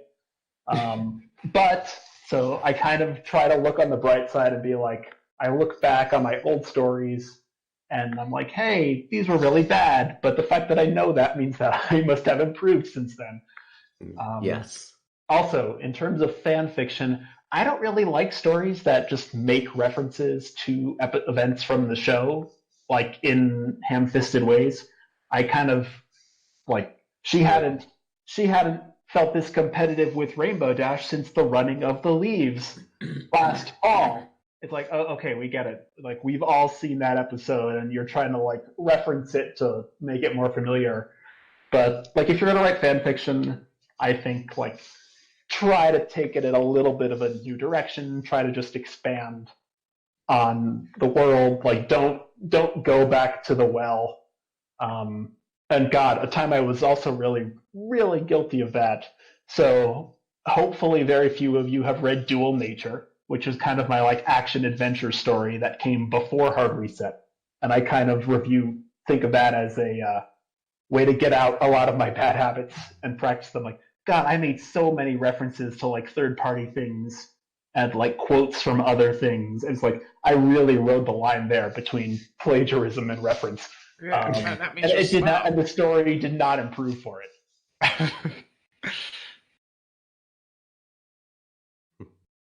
So that's what I wish I had known. Is like just be confident in what you want to do. Don't over-explain it. Just like take the jump, take what's there in the actual material, use it as a jumping off point, and don't like cast yourself off, like expand in a new direction, and don't think you have to like keep coming back for safety and like touching back on it as a foundation. Like we've all seen the show. We all know what was going on. We all know these characters. So just like grow it, man. To get it out there. All I'm hearing from you is saying expand and grow it. Just talk about your dong already. You don't need to talk about writing euphemism anymore. We know what you're talking about. It's true, man. Just like it expands in like 14 different directions at once. It's very disturbing. It's you could say it's feature length. Got hard angles. A hard reset. It's got corners. Hard angles. Hard angles is that's the porn version of hard reset. Is hard angles. It all makes sense now. You rascal, you almost had us. Alrighty. Number 2. If you were given 33 drinks of your choice every week, would you give Nighty a place to stay at or near your home? So am I like using the 33 drinks to like keep Nighty in check, or am I supposed to imbibe the 33 drinks to tolerate it?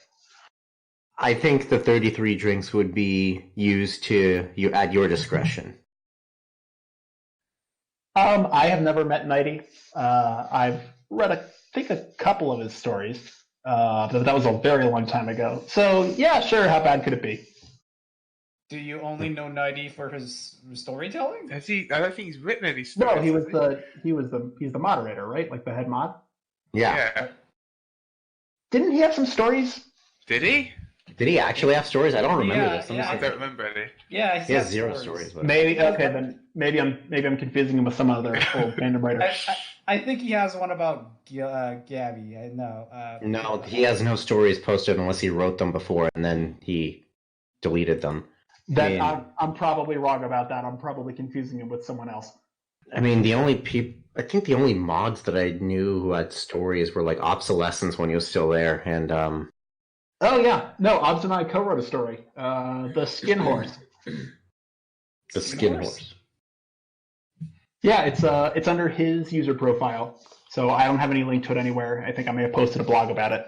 But so the premise of that was Twilight wanted to give Rainbow Dash like a gift, so she imbues like a daring do.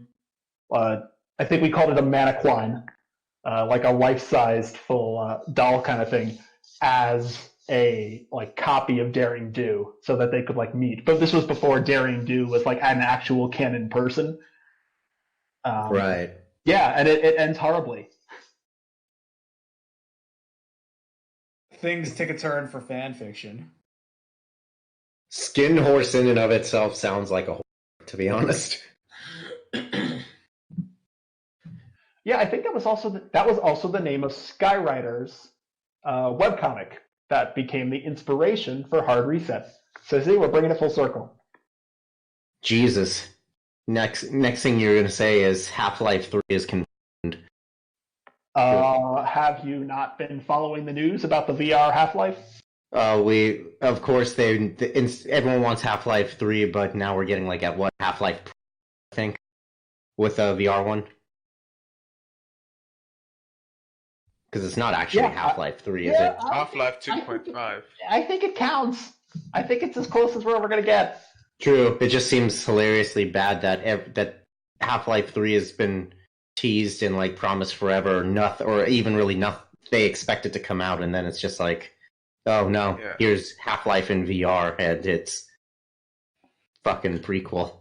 Half-Life 2.9 recurring. Yeah, exactly. I mean, but weren't the original Half-Lives like they totally reinvent like the original one like totally redid how you do a first-person shooter. It added all the storyline cutscenes that are kind of standard now. Half-Life 2 had the whole physics engine thing going on. This is totally consistent with a Half-Life 3. Like embrace some new technology. Like I don't know if lightning will strike thrice and they'll manage to make something as well loved. It would be impressive if they did, and I don't expect them to. But good on Valve for trying. Also, I'd rather have Portal 3. Fair. Very fair. Well, alrighty then. Would you hug Thing Pone, kiss them goodnight, tell them every little thing is gonna be alright, and would you stick your peener in it? Methinks he does not know what ThinkBone is. Oh no! yeah. I saw the pictures that were linked. So it's a little Carpenter the thing. Yes, John Carpenter's the thing, precisely. I don't think I'm gonna say yes. You sure? Well, she looks pretty cute. Keep it frozen at the South Pole, please. You sure? I mean, she'd No, probably no. do some crazy things. You don't want her frozen in the South Pole because all you're doing is making her nipples hard. The even better right. strategic application of ice cubes. Yeah, she would do some crazy Save things the- to your nipples. Make your nipples hard and also save the Earth from the thing.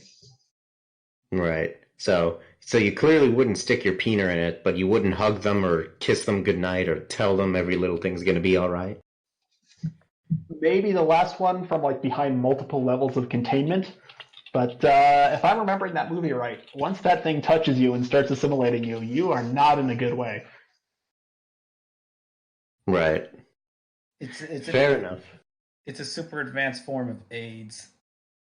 You mean Super 8s? Advanced AIDS. There you go. Plus. 8++. Oh god, I would love to see I wouldn't actually love to see a disease. I would ironically love to see a disease with that name.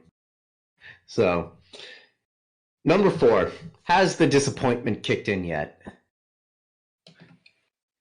Oh yeah, about 88 minutes ago. Shit. Well, you heard it here, guys. And he then ends with a Merry Christmas to all or something. Have a drink. Thank you. And see, it's Christmas. Put up your decorations. Yeah, fuck. Screw you, man. Merry Christmas, everyone. Merry Jinglemas. Alrighty. We move on to Sunbro for Life, who asks, what is your favorite video game or video game series? Of all time, I'm going to say Chrono Trigger. So I was asked earlier, and it did not jog my memory until a couple of minutes later, if I had ever written fan fiction for anything besides My Little Pony, and I have written Chrono Trigger self-insert fan fiction I was like 9, so I just came off of playing the game the first time. I thought it was like the greatest thing ever. Like holy crap! I gave myself the flying time machine. It was amazing. So there, I had a mistaken answer to that previous question. And in terms of recent games, I'm going to say Hollow Knight. I would put that like super top tier Metroidvania. I know we talked a little bit about Metroid earlier, but yeah, I think I would put Hollow Knight up there with Super Metroid. Hot take from 2017. So in that Chrono Trigger self-insert fan fiction, did you write yourself getting inside Meryl's genie pants? No, I was still 9, so I didn't think of that. And none of the original cast was there. It was just me getting to travel in time and having the flying time machine and doing all that cool stuff. It was mostly just the epic. But I did get into its pants. Oh. Very good. Alrighty. Then, building up off of that, what's your favorite boss fight?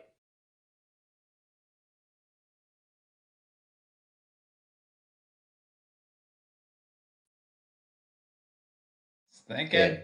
Yeah, hello? Yeah, no, God, that's hard. Oh, it's just deep. I am. I'm deep in thought. I'm trying to recall it. Getting that universe brain going. Yeah, no, God, I'm coming up blank with like one great boss fight. You know, I don't think I ever beat Zeramis, the last boss of Final Fantasy IV. I think I threw myself against that one like multiple times, and I don't know if I was underleveled or I didn't actually know how to play the game. But like that one sticks out as me as like the one insurmountable mountain.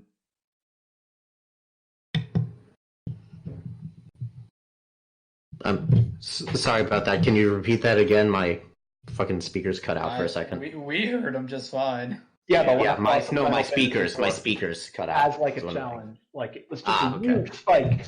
God, I don't remember. I don't remember if I ever went back and beat that. I might have to load up an emulator and go do that. Oh wait, no self-incrimination. I mean, purchase a perfectly legal copy of Final Fantasy IV in one of its many forms, and enjoy it in a way that respects the copyright of its current right holders. Very good. Please support the official release. There you go. Which is probably why if your life ever seems stagnant, you probably just need to go back to a video game and beat a boss. Like, you goddamn quitter. Alrighty. That's it, man. It could have been like I could have spent 3-4 years in therapy to figure out why my life wasn't going on track, and maybe it would have been as insightful as this podcast. Fucking literally one of the first games I ever picked up and played after my Game Boy like console game was Metroid Prime, which was terrible for my formative years because of all the eldritch horrors that are within. Like, I remember when the first Chozo ghosts popped up, I couldn't even fucking stomach that shit because I was just so goddamn scared of them. And I could never advance beyond that stage until years later when I picked up Metroid Prime and beat it all in one day. And I was just like, now I can move on with my life. So You were Yeah, scared no, of- I was a SNES kid. Our ghosts rode on trains in through phantom forests, and we beat them by suplexing them. suplexing ghosts. No, suplexing trains. Oh, suplexing What? trains. That's even more interesting. This went from strange to weird. It was a thing you could do in Final Fantasy VI. That's right, Turkey. 7. Interesting. Well, all right then. On to the next question. I'm gonna need some help here. Hey, Milk.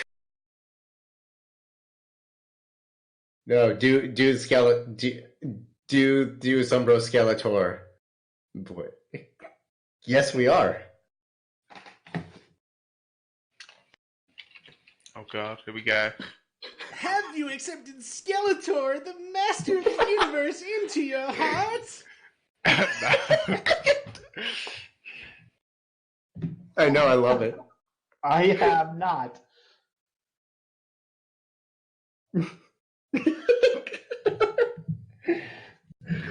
Oh, God. He'll Thank infect you. your body. He'll infect your body with bones. Yeah, everyone says that about Skeletor, but he was like super buff, right? Like he wasn't Yeah. a skeleton.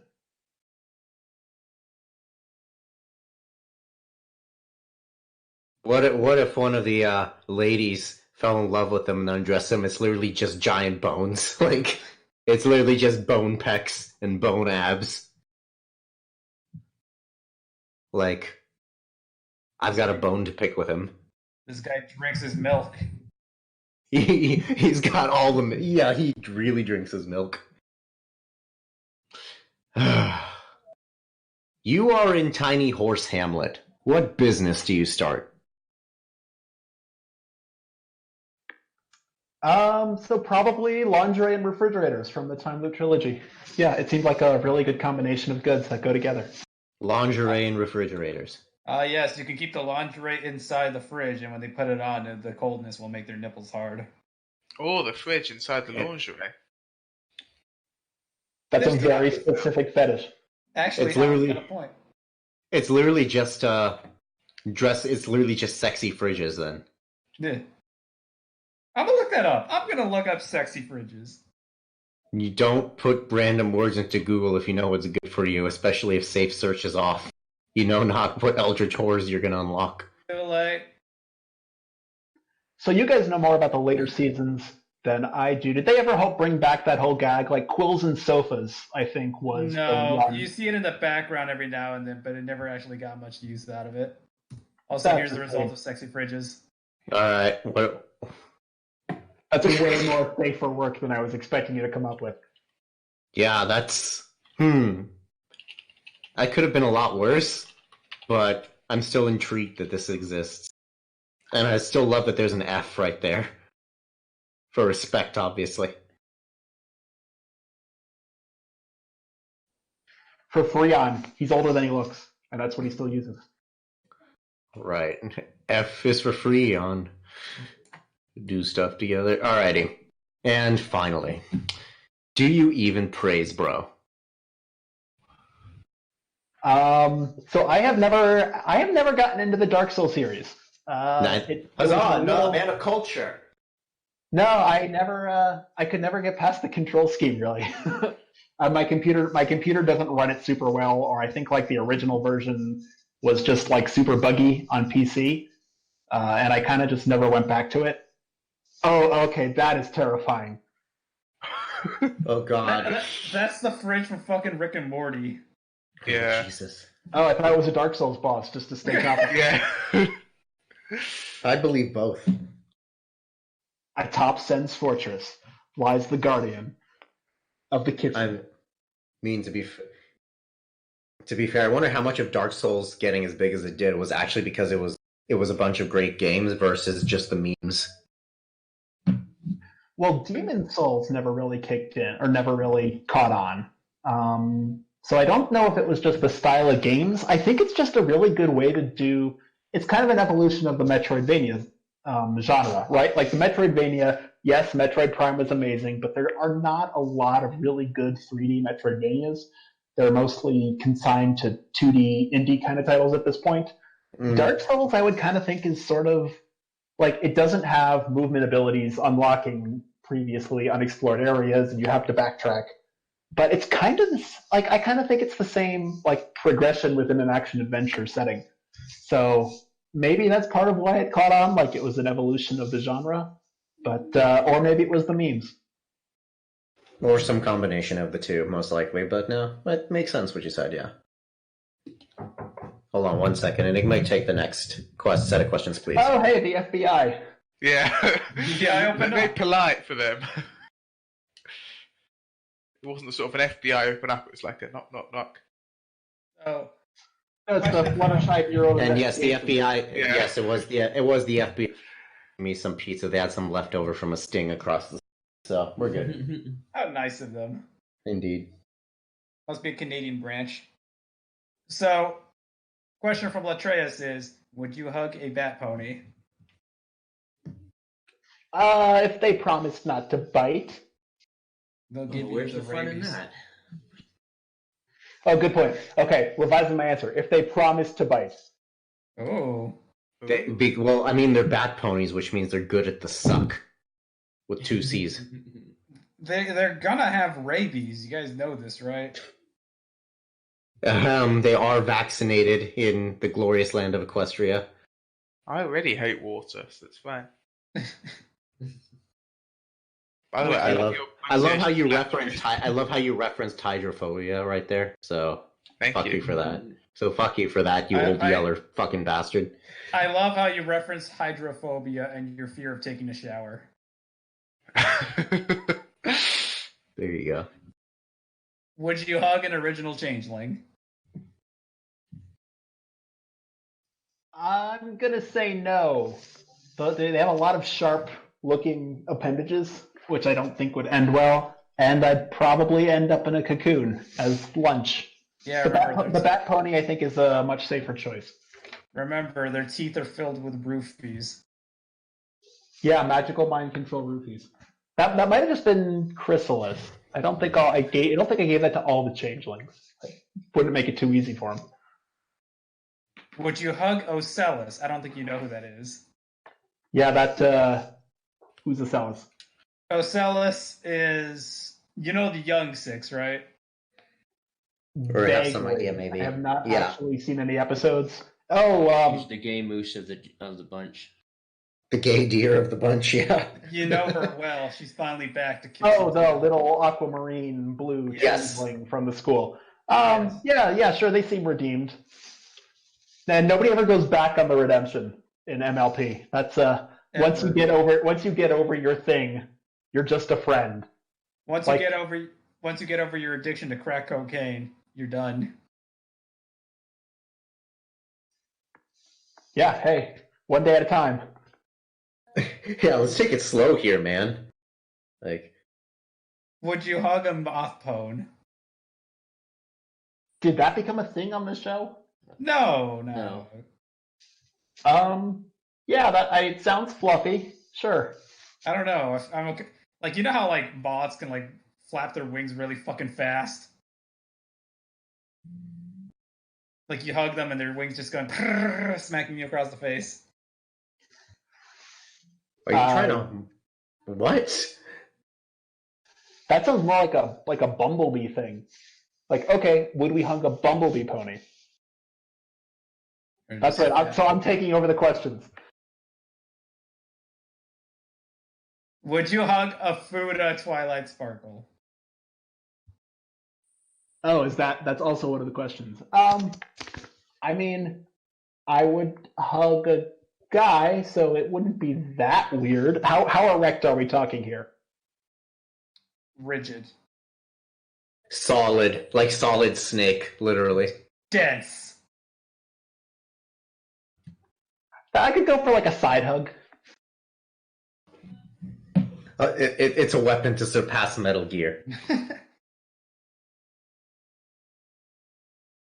You both accidentally like look in the opposite direction. Your dicks smack each other, and it's like lightsaber noises. Exactly. So, moving on. Eighth asks, our boy Eighth. He asks, talk dirty to me and make aeroplane noises. I'm gonna go with no. But more power to you. Somewhere on Pornhub, which if you've been following this entire conversation, you'll know that I own. Of course. You'll find it somewhere. Damn. We got to add it to the library. He just wants inspiration from his JJ the Jet Plane fucking fanfic that he's planning. Fuck, I forgot about JJ. We don't talk about JJ. But even though I did. Oh god. And it fucks me off to know that there's actually probably legit like smut fan fiction of JJ the Jet Plane. I mean, you know those army planes that get refueled in midair, right? Oh god, I don't like where this is going. You mean the tankers, the air refuel tankers? Yes. Yes, there you go. Yeah, if you watch any like Air Force footage of that, it already looks you're already 98% of the way to being a porno. You just need the music. Just upload that. And moans. Like 99. I've seen the moan. refueling porn. Not of JJ, but I've seen the refueling porn. One of us just upload that footage on Pornhub and just title it "Mile High Club to the Extreme." No, you have to title whenever you have to make it witty. It has to be like Highway to the Stranger Phone. Be like a sleek metallic bird takes hose in her port or some shit like that. Like, there you go. Alrighty, and that's all of Eighth's questions. We move on from JJ the Jet Plane porn to my man. No, literally, his name is my man, and he's got My man. He's got an Edward Cullen fucking picture on. You would know who that is. Yeah, because I have two fucking sisters who were into that shit, unfortunately. Oh, so poor thing. So, from my man, number one, in what way have you improved the most relative to when you began writing on film fiction? So I would probably say that some of the stuff that I've described about like avoiding repetitive language, kind of having the confidence to go off and develop a plot. Actually, that's probably my weakness is that like, oh, I have all these ideas, let's stuff them into one story, which is why You Can Fight Fate was kind of a clusterfuck. So if you do get Hard Reset off of your read later list and go onto the sequel, you can probably stop after the second one. The third one got kind of crazy. So that experience taught me the value of discipline in my writing, of having one idea, just kind of developing it through, and then finding a way to tie off the ending, which I never did in the trilogy. I'd still like to work on like prose. I think that was one of my weaknesses when I was writing a lot. Like character dialogue was what I would lean on as kind of my way to advance, and I think it worked for a lot of people, but it also kind of lent itself really well to that whole first person style that I kind of came to rely on for the whole trilogy and for Hard Reset. So yeah, I kind of wish I had known all of that at the start, but I figured it out. Fair. And that, I mean, the only way to learn it is to go through it. Absolutely. And no, legit question from me actually. I have not read Hard Reset, even though I want to, and it does have 2 sequels. When you wrote the sequels, and it actually has 4. Technically. Or there's 4 technically. Okay. And Horizons, so 5. Gotcha.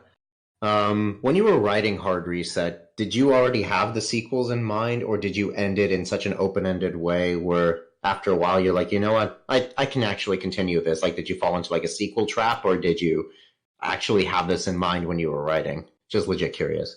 Yeah. So when I started writing Hard Reset, actually when I finished writing Hard Reset the first time, it was what is now the first 4 chapters and like the alternate dark ending where she becomes a changeling queen and she kind of kills everybody. So everybody kind of felt that the 4th chapter ended in a really abrupt way. I just kind of stopped it after she got out of the time loop because that's what I'm used to having happen in like Groundhog's Day or those other kinds of stories. But I ended up going on to the chapter Closure, which is the 5th chapter, which is like longer than any other chapter in the story and just kind of deals with the psychological aftermath of what she went through in the time loop. It was received really positively, but it also left like kind of a sequel hook or a jumping off point for the next story. So I kind of just picked up where I left off with that second story. And second story is kind of a grab bag. I would say comparing Hard Reset to Stitch in Time is kind of like have you ever heard of Foxes versus Hedgehogs? It's not a Sonic fan fiction thing, I promise. I think I've heard of it, but I don't. I think that was banned under sort of cockfighting laws, wasn't it? Mm-hmm. I learned about it it's from Good to Great, which is a business book. But basically, if you're a hedgehog, you do one thing and you get really good at it, and you do it really well. And that's what I think Hard Reset did. It focused exclusively on the time loop. It did, and the after effects of the time loop after I added Closure. And it didn't really try to go off in any other direction or expand upon itself. And then Stitch in Time was more of a fox, which is where you kind of like explore around, you check out one thing, you do it for a little while, you go off and do another thing. Like if you don't like where Stitch in Time is going and you jump ahead 2 chapters, you're probably in a completely different story. Like it spans like it goes in so many different directions. It's got that whole Pinkie Pie chapter, which is insane. But I did not intend for there to be a sequel when I initially wrote it, but I left myself a solid jumping off point. And between Stitch in Time and You Can Fight Fate, I did leave off the second one on a cliffhanger. So at that point, I did know there was going to be a third one in the series. And then the Reign of Queen Sparkle came in there, and that was just me being kind of fucked up. And then Changing Lives came as a side story featuring Cloudkicker, which was supposed to span the whole trilogy. I just never really worked through. Like, it was way too much. I got to like 120,000 words, and I had stopped writing fan fiction at that point. So I kind of just was like, I'm only like halfway to the end. I can't finish this. So I probably left a couple of people dissatisfied, but oh well. Cool. Sounds good to me. Yeah, thanks for that. Let's see. My man also says, or asks rather, number 2, what topic do you feel Whoa, that read weird to me. Hold on. What topic do you feel... Oh, yeah, that's why it reads, have or haven't been explored in an MLP fanfiction? I believe you, man. What topics do you feel has or has not been been explored in an MLP fan. Oh wait, I'm so not. what topic has or what topic has not been? So literally just all topics. Yeah. Yeah, 'cause, everything. yeah. Okay. That's So every I'm not. topic ever. So We just I'm assume not. haven't been. Yeah. Sure. So everything, Yeah. the story. Yeah. So the story. Okay, so I don't know if this was a thing after. I remember. So I know Starlight Glimmer showed up in Equestria Girls for something about a mirror, but I don't think we ever found out what Equestria Girls' version of Starlight was up to.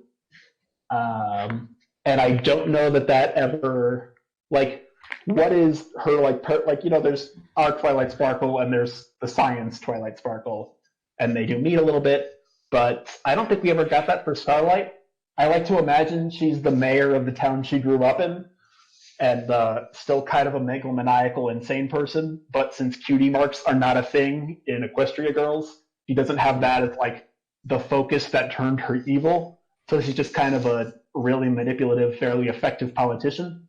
And I think that would be a good possible story. I mean, especially if our Starlight went to visit her hometown in the Equestria Girls world and found out that her Equestria Girls duplicate was the mayor, she would she'd flip the fuck out.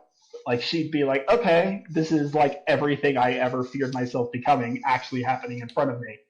And I think that would be a good jumping off point for a story. Makes sense. Then instead of forgiving her, they kill her. Oh God. Wait, they kill our Starlight or they kill their Starlight? The new Starlight who was originally human. Are we talking about Starlight or Sunlight? Sunlight. So many lights. Enigma, Oh yeah, I guess we don't know what happened to the original, if there was an original Sunset Shimmer. But I think Starlight is potentially more interesting just because she has a dark version of herself that she would clearly have to confront, and that would be a really good source of a character arc within the story. But Sunset Shimmer doesn't as much. We don't know about what she was doing before she went to the EQG world. She was just a Celestia student. Yeah, I think you could do either. Okay, so both of those. All right. Ooh, this is a good question. What is the most embarrassing mistake you've made in your writing? If you have made one. All of the typos.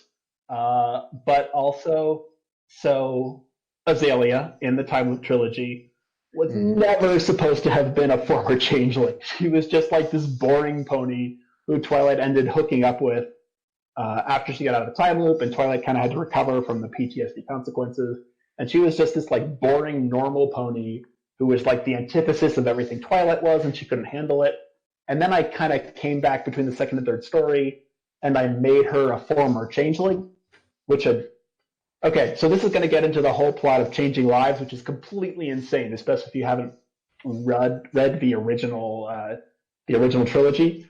But so basically, Azalea in Stitch in Time, just that, does not work as a character. She's too one note. She's too boring. She doesn't have any centralized personality. And I kind of fixed that later on, but I had to graft it to the original story. So I think I recovered okay, but it was a kind of a close thing. Okay. Yeah, the typos definitely for me as well, mainly because I could have sworn I've squashed everything and then finds in 5 seconds after the chapter's published. That's always been a thing. You're so used to rereading the same sentence as you write it 3, 4, 5, 6 times. Yep. It just kind of it just flows. You just flow right past it because you know what it's supposed to be. And so you barely even actually see the words or the spelling anymore. Right. Exactly that. Or accidentally switching pronouns, especially during a smut scene, so then suddenly the dick switches around as to who has the dick, and that's never fun. Alrighty. Hey, I've got a cover letter for a job that the fucker couldn't even get the pronoun right. Like their own pronoun? Mine. Oh.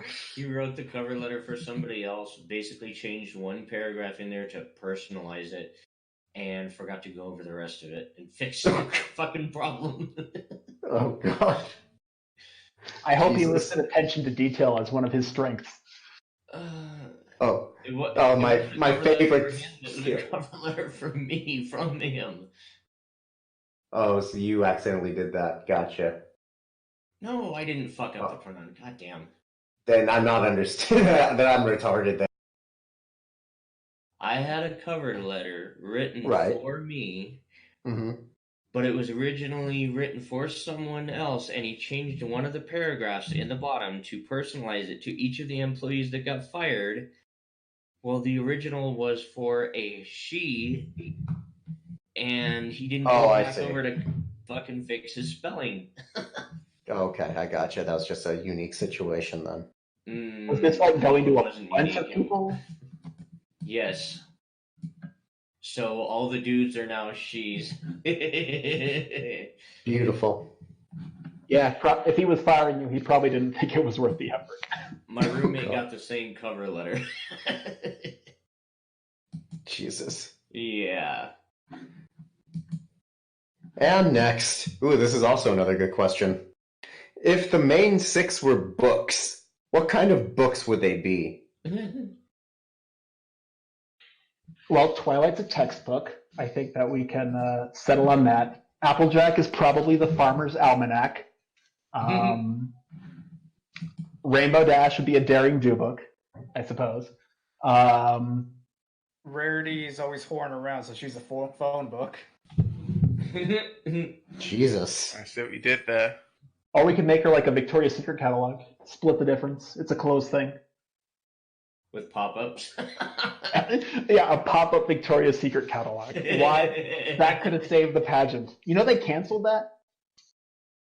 It's not a thing anymore, like the whole Victoria's Secret TV pageant. No. They got rid of it. It's a massive Yeah, I said that. I down. saw that the other day. They released a secret? I will make one edit to your suggestion for Twilight. She needs to be the Oxford English Dictionary with like compendiums of information on each fucking word. Oh, so like a textbook blended with a dictionary, so it's literally like a chapter on every single word, and it's just That's like pretty much what it is, yeah. books after books after books. Oh yeah. Like this a is- dictionary Oh, and aspect. that's an encyclopedia. You just described an encyclopedia. No, the Oxford English Dictionary is worse than an encyclopedia. No, but like a list of words that each has an entry describing what it is. It's got that too. Who did we miss? We definitely missed at least one. Fluttershy and Pinky. Oh. And who? Pinky. Oh, Pinky. Pinky, I think, is a good comic book.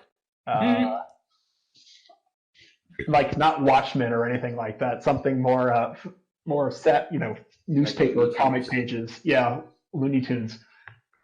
Yeah, God, I wish they had made like Looney Tunes shorts starring Pinky. Like Oh she's my trying to God. like. Oh god. Could anyone say that's all, folks, in a sort of Pinky impression? Yeah. That's all, folks. That didn't sound like Pinky at all.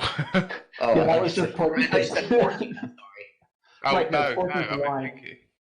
I think if we tried to do Pinky, we hurt ourselves. No, that just sounds. It sounded like Mickey. It sounded like Mickey That having a was lobotomy.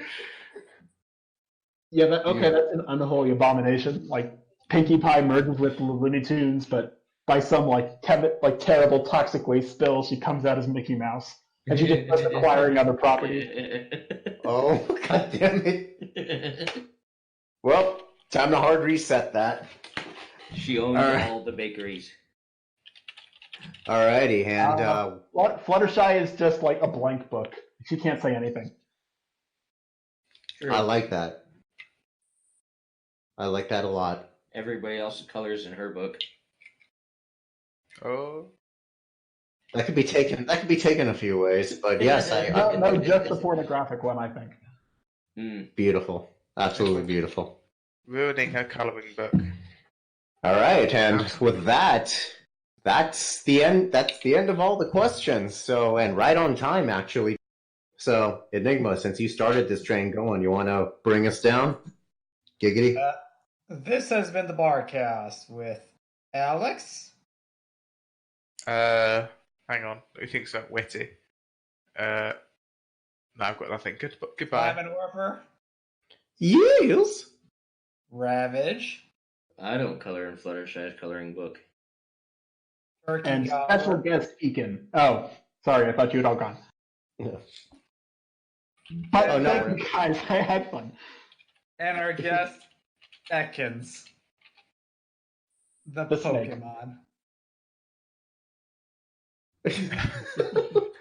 You want And like in Sword and Shield, I am now retired and will not appear anywhere else.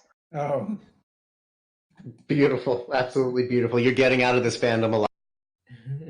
This has been the Barcast, and let's go drink.